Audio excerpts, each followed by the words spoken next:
नमस्कार सबैजनामा। आज म एउटा कविता लिएर हजुरहरू समक्ष उपस्थित भएको छु। विशेष कवि भूपी शेरचनज्यूद्वारा लेख्नु भएको कविता रहेको छ शहीदहरूको सम्झनामा भन्ने कविता। उक्त कविता विशेष रूपमा माध्यमिक विद्यालयका 8औं श्रेणीका विद्यार्थीहरूको पाठ्यक्रममा निहित कविता। यसरी नै सीबीएसई बोर्डका नानीहरूको पनि 10औं श्रेणीको पाठ्यक्रममा निहित कविता रहेको पाइन्छ शहीदहरूको सम्झनामा। र आज म हजुरहरूलाई यो कविता सुनाउन गइरहेको छु है। अनि कविताले मुख्य रूपमा के भन्नु चाहेको हो त्यो कुरा बुझाउन गइरहेको छु। विशेष यो जुन भूपी शेरचनज्यूले शहीदहरूको सम्झनामा शीर्षक दिएर जुन कविता लेख्नु भएको छ, यो कविता त्यो समयमा लेखिएको हो जुन समयमा नेपालमा राणा शासनको एकदमै अन्याय अत्याचार बढेर गएको थियो है। अनि त्यो धेरै नै अन्याय अत्याचार बढेर गएको कारणले गर्दाखेरि त्यस्तो निरङ्कुश र खुनी राणा शासनको विरुद्धमा चाहिँ त्यो समयमा चाहिँ एकदमै स्वतन्त्रता र प्रजातन्त्र प्रेमी युवाहरू जस्तै सुब्रमराज शास्त्री भयो है, धर्मभक्त माथेमा है, दशरथ चन्द्र ठाकुर र गङ्गालाल श्रेष्ठ आदि चाहिँ अब एकदमै तिनीहरूको शासनको विरुद्धमा चाहिँ के गरेका थिए, उत्रेका थिए। जसको परिणाम स्वरूप चाहिँ विक्रम सम्वत 1997 सालमा चाहिँ राणाहरूले चाहिँ तिनीहरूलाई चाहिँ के गरेका थिए, फाँसीको सजाय दिएर चाहिँ के गरेका थिए भने हत्या गरेका थिए। र त्यसो हुनाले गर्दाखेरि नेपाल आमाको त्यो वीर सपुतहरूले भने हत्यारापट्टि उपहास गर्दै है हाँसी हाँसी मृत्युलाई चाहिँ के गरे, स्वीकारे। तर आफ्नो स्वाभिमान भने गुमाउन चाहेनन्। यसर्थ ती 4 जना युवकहरूमा है, ती युवकहरूको सम्मानमा चाहिँ कवि भूपी शेरचनले चाहिँ शहीदहरूको सम्झनामा कविता चाहिँ लेखेका हुन्। र हामी सुनौँ अब कसरी उनले यो कविता लेखेका थिए त भन्दाखेरि कविता यस्तो रहेको छ। हुँदैन बिहान मिरमिरेमा तारा झरेर नगए, बन्दैन मुलुक 2-4 सपुत मरेर नगए। ओठमा हाँसो गालामा लाली तब आउँछ जगतको, देशको पीरले भेटी जब वीरले चढाउँछ रगतको। घाँटीमा फाँसीको माला गाँसी वीरले हाँस्दा, मातृभूमिको चरण ढोगी भाग्दछ दास्ता। उम्रन्न बोट कसैले बिउ छरेर नगए, हामीले खाने प्रत्येक गाँसमा रगत छ शहीदको। हामीले फेर्ने प्रत्येक सासमा रगत छ शहीदको। हाम्रो मुटुको प्रत्येक चालमा धड्कन छ शहीदको। हाम्रा खुसीका प्रत्येक पलमा जीवन छ शहीदको। पाउने थिएनौ खुसी तिनले छाडेर नगए, हामीले आफ्नो कर्तव्य बिर्सी इतिहासले धिक्कारला। गोली निलेका शहीदका प्यारा ती लासले धिक्कारला। धरतीले मुख लाजले छोप्ला, आकाशले धिक्कारला। शहीद रोलान हामीले उन्नति गरेर नगए। हुँदैन बिहान मिरमिरेमा तारा झरेर नगए, बन्दैन मुलुक 2-4 सपुत मरेर नगए। बन्दैन मुलुक 2-4 सपुत मरेर नगए। र यसरी कविले ती शहीदहरूलाई सम्मान स्वरूप यसरी कविता लेखेका छन्। जसरी रातपछि है बिहानसँगै उज्यालोको घाम उदाउन लाग्दाखेरि जसरी आकाशमा चम्केका ती ताराहरू झर्नु परे, जस्तै त्यो तानाशाहीहरूको खुनी पन्जा तोड्न र दाडा बाँच्नको लागि चाहिँ कोही न कोहीले बलिदान दिनै पर्छ भन्ने कविले भनेका छन् है। अनि कविले कवितामा भनेका छन्, हुँदैन बिहान मिरमिरेमा तारा झरेर नगए, बन्दैन मुलुक 2-4 सपुत मरेर नगए। बिहान तबसम्म हुँदैन जसरी रातमा लागेको तारा झरेर जाँदैन, त्यसरी नै देश तबसम्म स्वतन्त्र हुन सक्दैन, सुरक्षित रहन सक्दैन, तबसम्म यो देशमा रहेको हाम्रा युवाहरू, हाम्रा शहीदहरू है, जो शहीद बनेका छन्, हाम्रो सुपुतहरूले चाहिँ के गरेर जाँदैनन्, आफ्नो मुलुकको लागि चाहिँ मरेर जाँदैनन् भनेर भनेका छन्। ओठमा हाँसो गालामा लाली तब आउँछ जगतको, देशको पीरले भेटी जब वीरले चढाउँछ रगतको। हामी हाँस्छौँ, हामी डुल्छौँ, हाम्रो गालामा लाली चढ्छ, हामी खुसी हुन्छौँ, हाँस्छौँ है। अनि त्यो खुसी हाम्रोमा आएको ती हरेक खुसीहरू त्यो शहीदको दिन हो।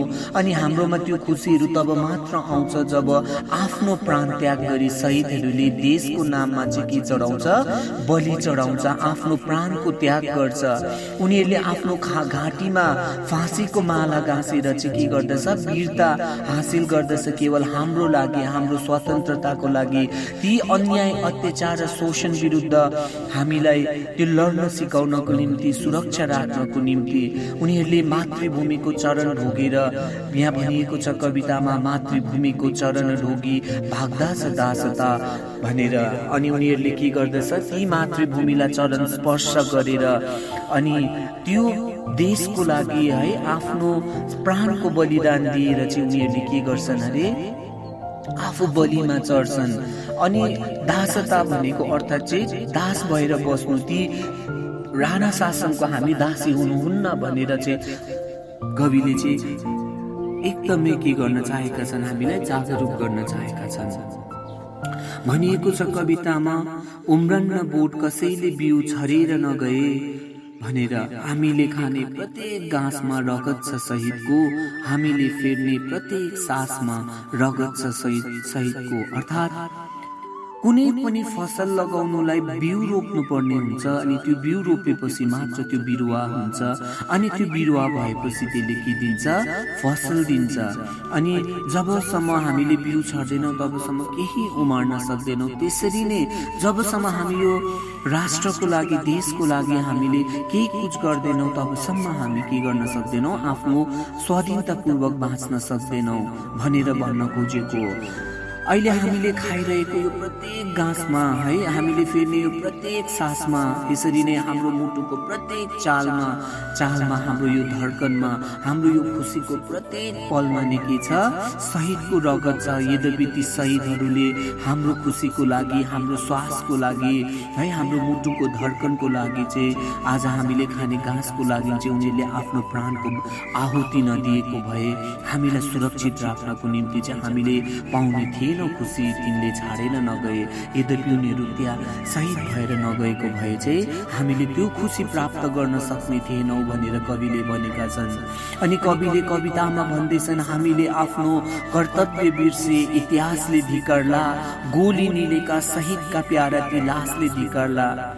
अब हाम्रो निम्ति यति आफ्नो प्राणको बलिदान दिएर, आफ्नो घर परिवार, आफ्नो खुसीलाई त्यागेर शहीद बनेका ती शहीदहरू, ती सुपुतहरू जसको निम्ति हामीले एकदम सम्मान गर्नुपर्छ। अनि उनीहरूले अपनाएको बाटोलाई हामीले पनि, ती हामीलाई दुःख आइपर्दाखेरि, आफ्नो देशलाई आइपर्दाखेरि, हाम्रो जातिको रक्षाको निम्ति, सुरक्षाको निम्ति हामीले पनि त्यही कर्तव्य निर्वाह गर्नुपर्छ भनेर कविले भनेका छन्। यद्यपि हामीले त्यो कर्तव्य बिर्सेको क्षणमा के गर्नेका छन्, ती गोली लागेर शहीद बनेका ती प्यारा लासहरूले हामीलाई के गर्नेछन्, धिक्कारनेछन् है। अनि कवितामा भनिएको छ, धरतीले मुख लाजले छोप्ला, आकाशले धिक्कारला, शहीद रोलन हामीले उन्नति गरेर नगए।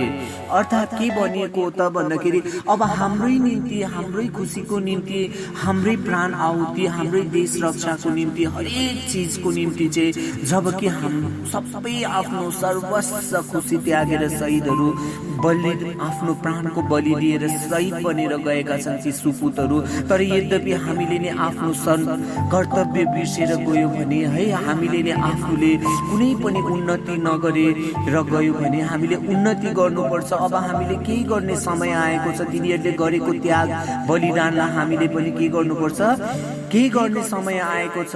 अन्याय अत्याचार शोषणको विरुद्ध एक भएर हामी स्वतन्त्र रूपमा बाँच्ने दिन ल्याउनु पर्नेछ। हामी एक हुनु पर्दछ। प्रत्येक मानवको एउटै मूल्य हुन्छ, एउटै महत्त्व रहन्छ। त्यो कारणले गर्दा हामीले उन्नति गरेर जानुपर्छ, नत्र त ती गोली लागेको शहीदहरूको लासले हामीलाई धिक्कार्नेछ।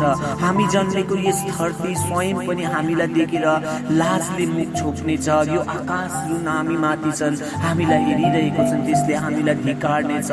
त्यो हुँदाखेरि हामीले उन्नति नगर्दाखेरि शहीदहरू रुनेछन् अनि त्यो शहीदको आँसुले हामीलाई पिराउनेछ। यसैले त्यो बिहान भनेको बिहानको प्रतिज्ञा उज्यालोको रूपमा लिएको छ।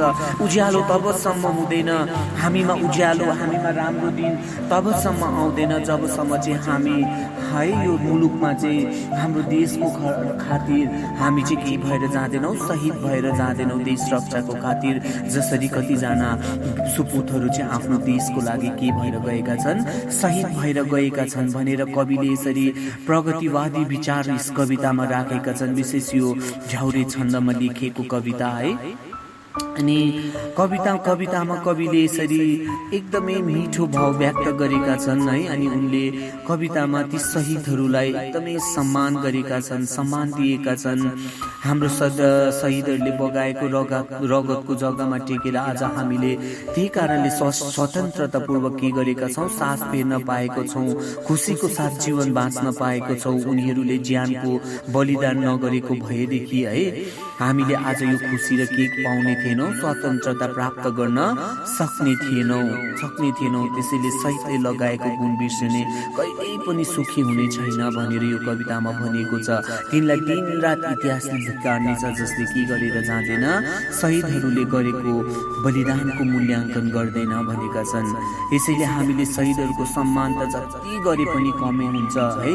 उनीहरूको बलिदानको सम्मानको लागि हामीले आफ्नो ठाउँबाट राष्ट्र र राष्ट्रियताको सुरक्षाको लागि सधैँ नै के गर्नुपर्छ, सङ्घर्ष गर्नुपर्छ भन्ने कविले यो कविता मार्फत चाहिँ सन्देश दिन चाहेका हुन्, बुझेन? किनभने विभिन्न बाहनामा राष्ट्रिय स्वाधीनतामाथि प्रहर भइरहेको बेलामा अझ आफ्नो कर्तव्यप्रति सचेत हुनुपर्ने बेला आएको छ। बरु ज्यानै दिन पनि पछि पर्नु हुँदैन भनेर उनले यो कविताको माध्यमद्वारा चाहिँ के गरेका छन् भन्न चाहेका छन्।